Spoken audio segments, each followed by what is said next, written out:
यूं तो बनारस घाट अपनी खूबसूरती के लिए बहुत प्रचलित है, पर घाट के किनारे कई राज लिए बैठे हैं। ये कहानी शुरू होती है बनारस के घाट के पास बने ममता निवास से, जहाँ प्रिया लाल जोड़े में ममता के घर उसकी बहू बनकर आती है।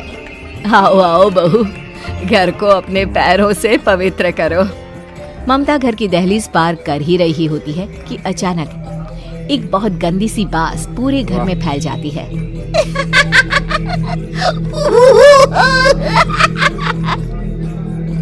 ये बदबू और ये आवाजें, ये कौन हंस रहा है माँ?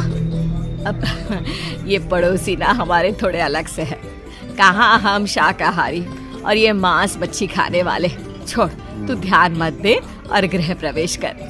और हाँ बहू, अपनी सास की एक बात हमेशा याद रखना, इन पड़ोसियों से तो कभी बात नहीं करेगी।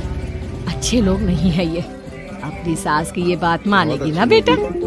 हाँ माँ, जो आपकी मर्जी। मैं उनसे बात बनाने रसोई घर में जाती है। ये छोकी बात से नाक में जा रही है। एक काम करती हूँ, खिड़की खोल देती हूँ। प्रिया खिड़की खोलने जाती है। इतने जाले, लगता है इस खिड़की को कभी खोला ही नहीं गया। पर ऐसा क्यों? ओह, नॉन वेज की स्मेल आती होगी ना। 2 मिनट के लिए खोल लेती हूँ, फिर बंद कर दूंगी। प्रिया खिड़की खोलती है। खिड़की खोलते ही उसकी नजर सामने वाले घर की खिड़की पर पड़ती है, जहाँ एक लड़की खड़ी होती है। हाथों में मेहंदी, लाल रंग की साड़ी, बिल्कुल सजी धजी, मानो प्रिया की तरह ही वो भी नई नवेली बहू हो।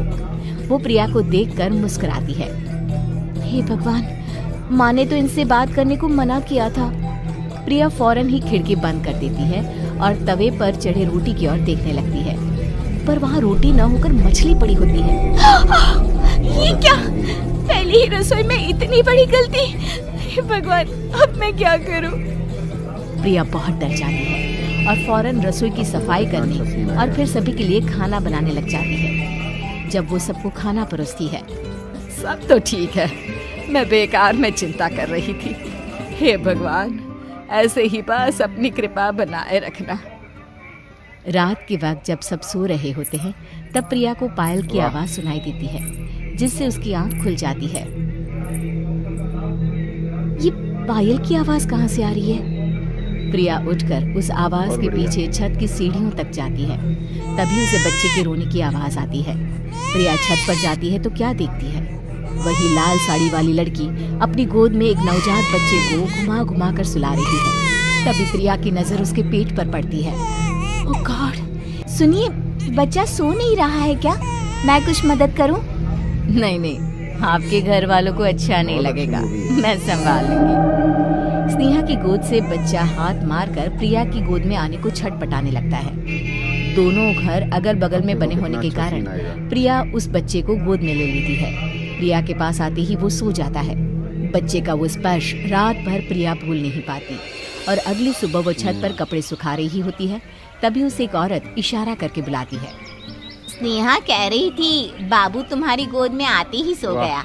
मैं गौरी, स्नेहा की माँ हूँ। बहू, घर आना, बाबू को खिला भी लेना। शाम को जब घर पर कोई नहीं रहता, बच्चे से मिलने के लिए प्रिया छिपकर अपनी पड़ोसन के घर चली जाती है और कुछ देर बच्चे को खिलाकर वापस लौट आती है। इसके कुछ दिन बाद ही प्रिया को पता चलता है कि वो माँ बनने वाली है। ममता की खुशी का ठिकाना नहीं रहता।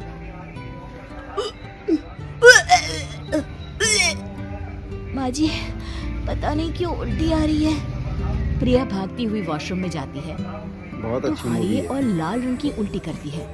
उस उल्टी में से कीड़े निकलते हैं। ये क्या? खून और ये कीड़े! माँ! कितना अच्छा सीन माँ! है। प्रिया की आवाज सुनकर ममता दौड़ कर आती है, पर बेसिन में कुछ नहीं होता। प्रिया हक्की बक्की रह जाती है। ये सब क्या हो रहा है? प्रिया घबरा जाती है और अपने कमरे में जाकर सो जाती है। डर के कारण वो इतनी थक जाती है कि उसकी आंख लग जाती है। तब उसे ऐसा लगता है उसके पेट पर मानो कोई बैठा हुआ हो।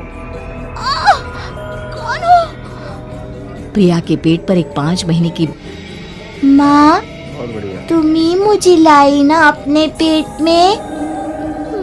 मैं तुम्हारी माँ नहीं हूँ। कौन हो तुम? माँ, देखो मैं जल गई बुरी तरह से। 6 महीने पेट में रहने को भी मुझे नहीं मिला।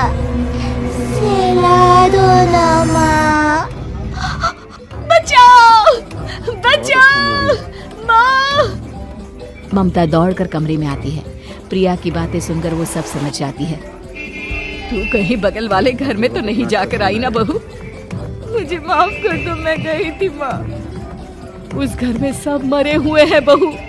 कई साल पहले स्नेहा उस घर में बहू बनकर आई थी। कुछ ही दिन में वो एक बच्चे को जन्म देने वाली थी। पूरा घर बच्चे के आने की खुशी में खोया था कि एक दिन अचानक उस घर में आग लग गई। सब बुरी तरह जलकर मर गए। गौरी आज भी दादी बनने का इंतजार कर रही है और इसीलिए स्नेहा ने अपना अजन्मा बच्चा तुम्हारी कोख में डाल दिया। ममता ये कह रही होती है कि पीछे से उसके पैरों को एक बच्चा पकड़ लेता है। दादी, दादी। माँ, स्नेहा की गोद में यही बच्चा था। ये बच्चा कौन है फिर? तेरी भी दादी। जिस चीज का ममता को डर था वही हो गया। ममता निवास के ऊपर मौत ने एक चादर बिछा दी देखो थी। कितना अच्छा सीन प्रिया का पेट ऐसे बढ़ जाता है मानो 9 महीने का हो। 2 हाथ उसके पेट से बाहर निकलते हैं। बहू, संतोष को फोन कर, किसी पंडित जी को बुला बहू। प्रिया का पति भागता हुआ घर आता है। ये तो होना ही था माँ। तेरा पाप तेरे सामने आ गया तो तू सह नहीं पा रही है। स्नेहा घर में आग लगी नहीं थी, माँ ने लगाई थी प्रॉपर्टी की लालच में। और वो बच्चा मेरी पहली पत्नी का बच्चा है, बहुत बढ़िया। मेरा बेटा, जो कि उस आग मैंने तुमसे ये सब माँ के कहने पर छुपाया था। मुझे माफ कर दो प्रिया। तुम अगर चाहो तो यहाँ से जा सकती हो।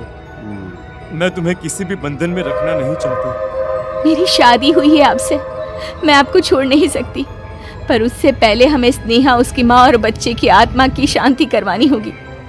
संतोष और ममता गौरी के घर जाते हैं। अंदर सब कुछ जला हुआ होता है। जमीन पर जली हुई लाशें बिखरी हुई थी। ममता रो रो कर अपने करने की माफी गौरी से मांगती है।